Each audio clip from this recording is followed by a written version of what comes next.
So the terms snake oil or snake oil salesman or snake oil huckster, all of these terms have become really heavily repopularized in recent times by certain health extremists who are really promoting a very narrow and rigid and reductionist microcosmic path towards health.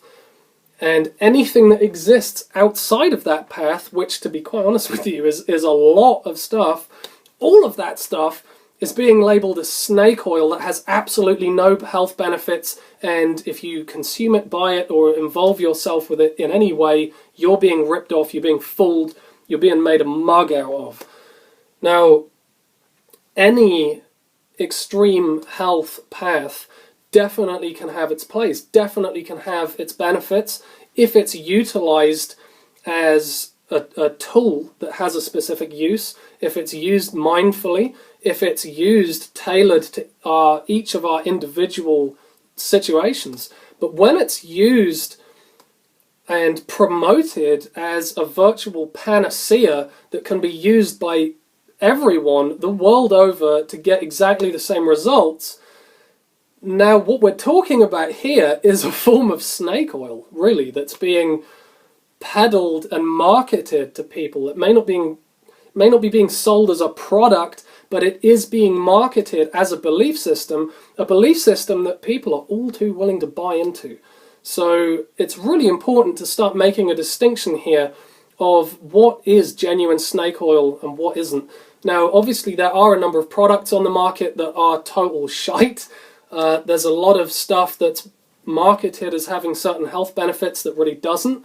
There's a lot of stuff that could and should have a lot of health benefits, but it's just poor quality or it's not been prepared in the right way. So it's very important to be discerning when we're looking at taking and incorporating certain things, foods, herbs, supplements, extracts, and what have you. Very important to be discerning and to do your own research and learn what actually offers which health benefits, and to learn about quality and actually seek out the best quality. But very important to understand that just because something exists beyond the very limited constraints of a very narrow dogmatic belief system doesn't mean it doesn't have any health benefits. And if we look at the term snake oil, that originated back from the time of the traveling salesman who would travel from town to town and village to village selling their various products and potions, snake oil being one of them. Snake oil was marketed as having a vast amount of different health benefits, that it was able to treat and reverse a number of serious diseases and even prevent a number of serious diseases. And so people were very keen to buy up a lot of it and incorporate that into their daily, consumption. And when we look at what they were actually buying, because, this is where the term originates from. It was essentially said that all of the health claims made about snake oil were completely empty. There was no substance to them whatsoever. There was no research. People were just basically buying an empty product that offered them no benefits whatsoever, and they were being conned into parting with their hard-earned money and just taking something that was useless.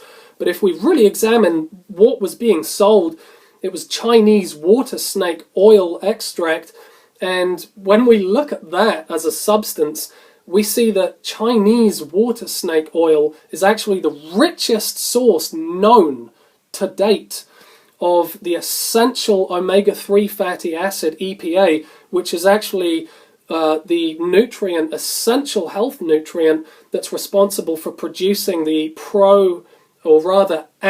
powerful anti-inflammatory series 3 prostaglandins, those micro-signaling hormones that actually counterbalance the very heavily pro-inflammatory series 2 prostaglandins that are made by omega-6 fatty acids.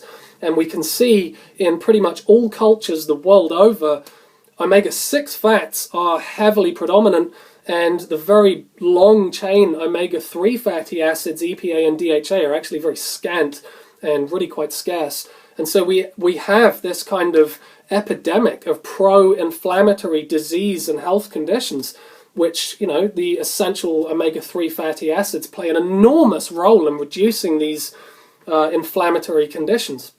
Now, I'm not for a moment suggesting that everybody should start using snake oil, Chinese water snake oil, as a supplement. I'm not promoting that at all. I don't recommend that in the slightest. There's many other sources of getting your EPA and DHA and what have you, but I just wanted to point out that snake oil itself, the snake oil that we're talking about when we use the term snake oil, the origins of that term are about a substance that does have profound health benefits.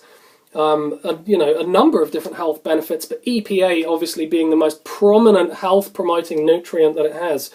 So the term itself is a load of complete bullshit. It doesn't actually have any substance to it. The term itself is a form of snake oil, and I would even say that these very reductionist, dogmatic, microcosmic belief systems that are being promoted as virtual panaceas that would give the same results to absolutely everybody the world over, regardless of their climate, regardless of their constitution, their unique metabolic rate, regardless of their health history, regardless of their current health conditions. These narrow belief systems that are being promoted to offer the same results to everyone, regardless of any of those variables, these inappropriate one-size-fits-all recommendations regarding really quite extreme health protocols that are calling out everything that exists outside of that belief system as snake oil, perhaps those belief systems and those extreme health strategies are actually the biggest form of snake oil that the health community has ever actually experienced.